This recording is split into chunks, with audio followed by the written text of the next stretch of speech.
Hi, this is Mr. Cordes, and today, ladies and gentlemen, we're going to talk about Lord of the Flies, close reading passage for Chapter 8.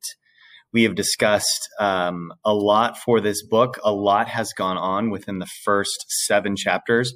We get to Chapter 8, and we encounter Simon and the Lord of the Flies, that pig head that is sitting there. Jack and the boys had cut the pig's head, put it on a stick for it to be an offering to the beast.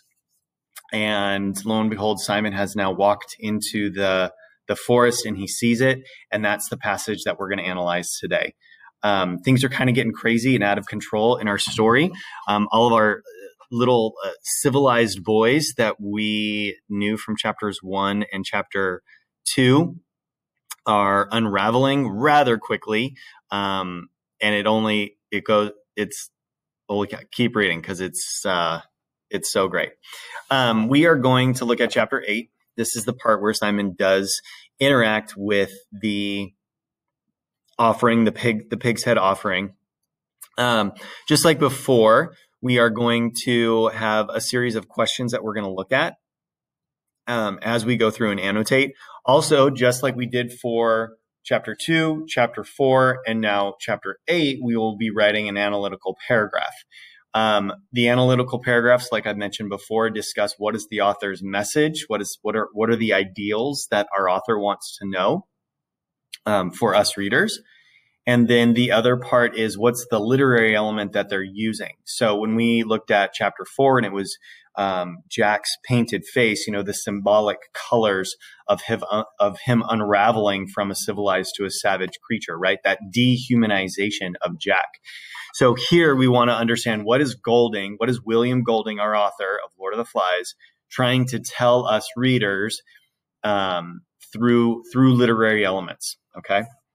Some of our questions will help us reveal that. Let's actually look at our questions first before we go in and do anything else. The first one says, circle the colors within the passage. So again, we're going to be looking for that symbolism in colors. List them in order as they are presented to the reader. What do the colors represent? So same idea, like the darker colors, maybe that represents death or dying or sickness.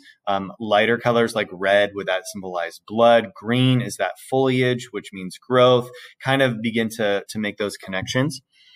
Why does Golding add in such details for Simon's experience with the Lord of the Flies? Okay, why is there so much detail in this in this passage? Excuse me.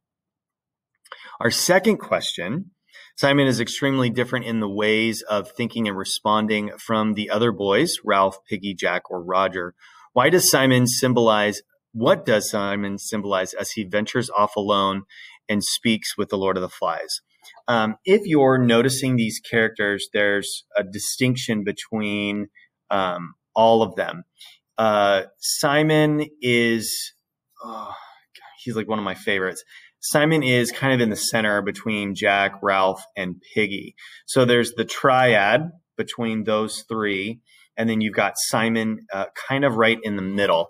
So if I was going to mark this up, let me show you real quick. And I have a feeling the camera will be backwards, but that's okay. You've got this triad between the 3 boys. Jack, who is becoming a savage, right? Yep, it's backwards. It's okay. You guys know what I'm talking about. You're following along. Jack is our first, he really goes deep into the savagery. He really loses his civility.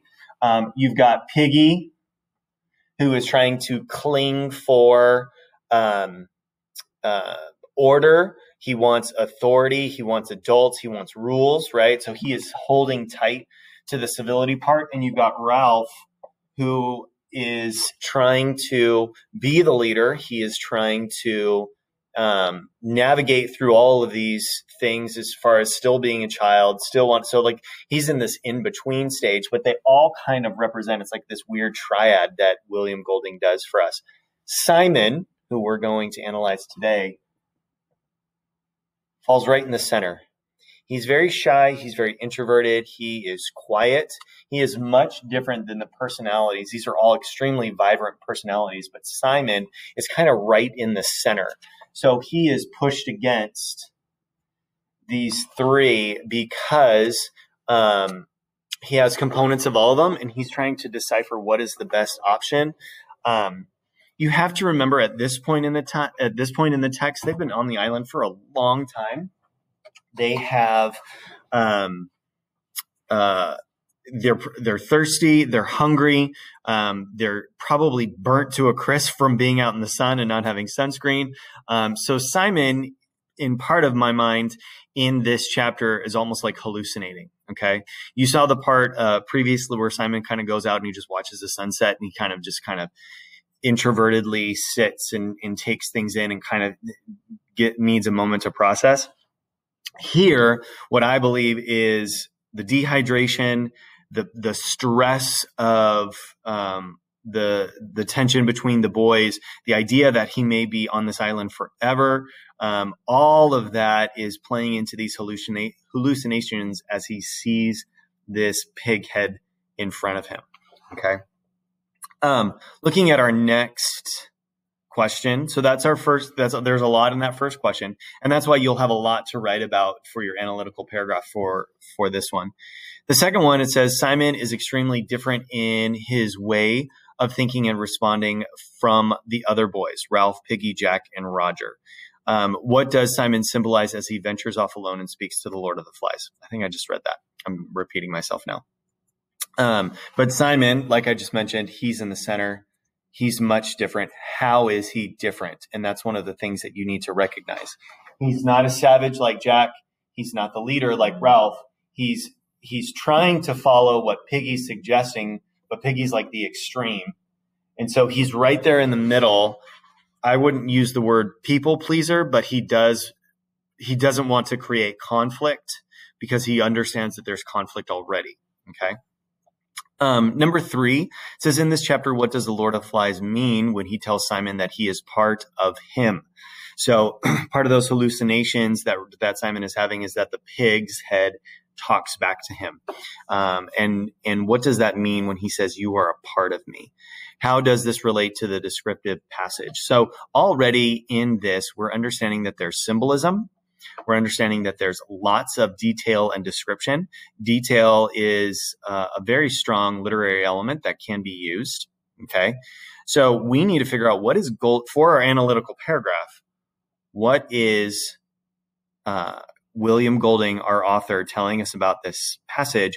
But then also, how is he telling us that? Is it through the description? Is it through the colors? Is it through Simon? What is it? Okay. Let's take a look at this passage. You guys can read along with me. You've probably read it through the text. If you can find it, go for it. Or you can find it in your text, go for it. But we'll be reading along right here. It says, Simon looked up, feeling the weight of his wet hair, and gazed at the sky. Up there, for once, were clouds, great bulging towers that sprouted away over the island, gray and cream and copper colored. There's some of our colors. The clouds were sitting on the land. They squeezed, produced moment by moment this close, tormenting heat. Even the butterflies deserted the open space where the obscene thing, that's the Lord of the Flies, thing, grinned and dripped. So this pig's head has been sitting now on top of a stick for the longest time, and the skin and the muscles and everything begins to just droop down. Simon lowered his head, carefully keeping his eyes shut, then sheltered them with his hand. These were no shadows under the trees, but everywhere a pearly stillness, so that what was real seemed elusive and without definition. The pile of pig guts down at the bottom of the stick was a black blob of flies that buzzed like a saw. That's how many flies are around. Okay.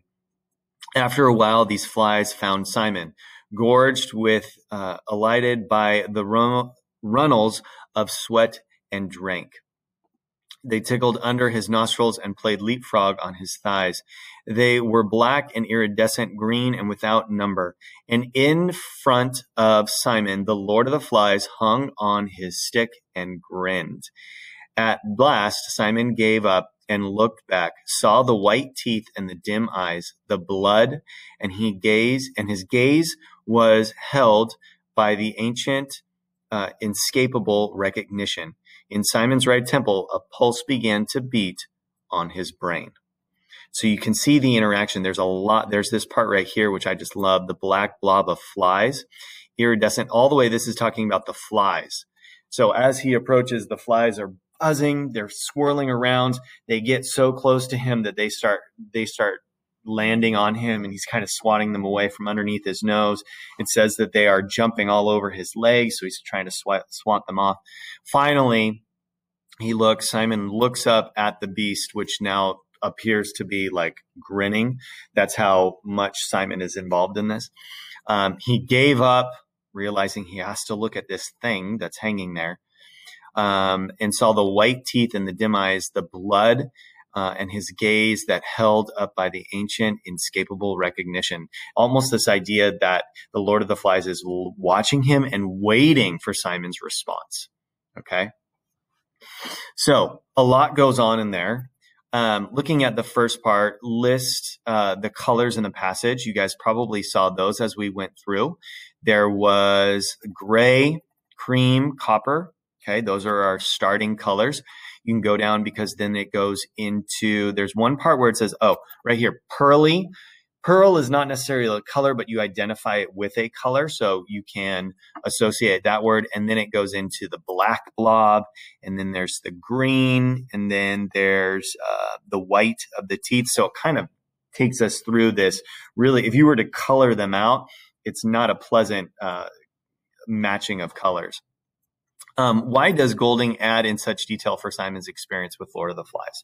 Why does he add in so much rich detail to this creature that has been hung and left as an offering for the beast?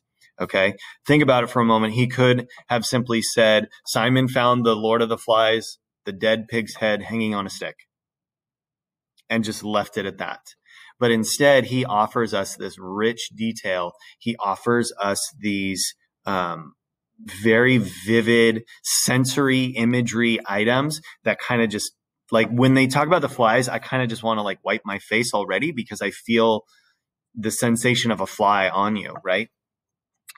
So why does Golding do that? Is it to bring the story to life? Is it to make the scene more intense? Is it to give Simon more of a reaction to this? Okay. Obviously, Simon's reaction is based upon what we read and how we describe the beast. So that plays into it as well. Okay. So take a moment, answer number one. You can pause the video and answer question number one. And then we've got question number two. So you've paused the video, you've answered number one, good, full, complete sentence. Number two, or sentences, because there's multiple questions. Question number two. Simon is extremely different in the ways of thinking and responding from the other boys.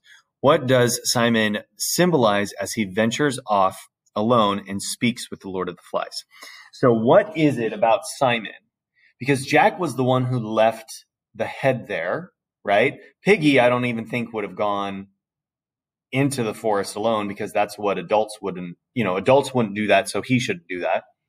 Then you have Ralph, and Ralph may do that, but it's not the wisest decision. Remember, most of the time, Ralph is just sitting around thinking and making sure that they have rescue options, like making sure the fire is lit, making sure that the shelters are in place so that they're safe. Why is it that Simon goes in? Okay, based upon what you read, and if you need to go back to previous chapters, you can. What is it about Simon? Okay. And why is he selected to have this conversation with this creature? Okay. And part of that goes into the third question. Okay. What does it mean when the Lord of the Flies says out loud, you are a part of me, right? Is it the subconscious of Simon, right? Is it this idea that Golding is talking about there are beasts within all of us that we can all turn savage in just a few quick moments, right? There's been this discussion of this dehumanization, the way that without rules, people quickly go to being ruthless. So imagine for a second, there aren't any rules in the world. You can do whatever you want. Chaos will happen. It would be like the Purge or something insane where people just start to riot and feast on what their desires. So this idea that these rules have been stripped away and these boys are now left with all of this, the Lord of the Flies, the most grotesque creature of all. And remember, let's back up 30 seconds. How does the pig actually get there?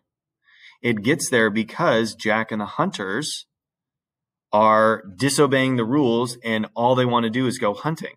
So almost there, it embodies, the Lord of the Flies embodies this kind of rebellion against rules. It breaks the idea of structure or civility, right? These two, Jack and Piggy, are so far polar opposite from each other, okay, that the Lord of the Flies kind of just sneaks in there to be this symbol, this recognition of abandonment, of rules that have gone out the window. So what does the Lord of the Flies mean when he tells Simon, I'm a part of you? What is it that he says, like, I am within you? And almost this weird, quirky, subconscious thing where he is almost literally one with Lord of the Flies. As you continue, it talks about him like being developed into the mouth. Simon, I think in that part is like passing out, blanking out from the dehydration and from lack of food or whatever.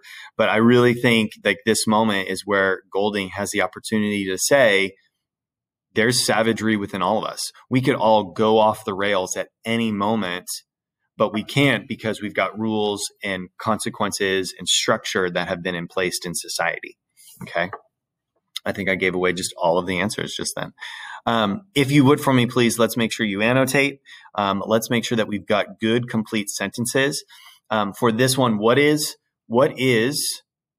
William Golding trying to communicate to us? And then at the same time, what is that literary element? So here we have the symbolism of the Lord of the Flies head.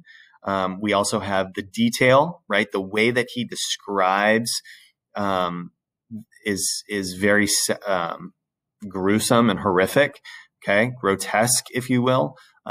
So there's the idea of that literary element, description or details. Okay. The idea of characterization. William Golding is telling us his message through Simon. Simon is a very purposeful character, and this right here is one of the many ways in which William Golding tries to convey his message. Okay. Take some time to answer these questions. Make sure you've got good, complete sentences because these sentences will help you when you write your analytical paragraph for Chapter 8. Let me know if you have questions or concerns, or if you're freaked out or grossed out by the pig's head that's sitting there on the stick. Either way, enjoy this passage. Let me know if you have any questions or concerns. Thanks.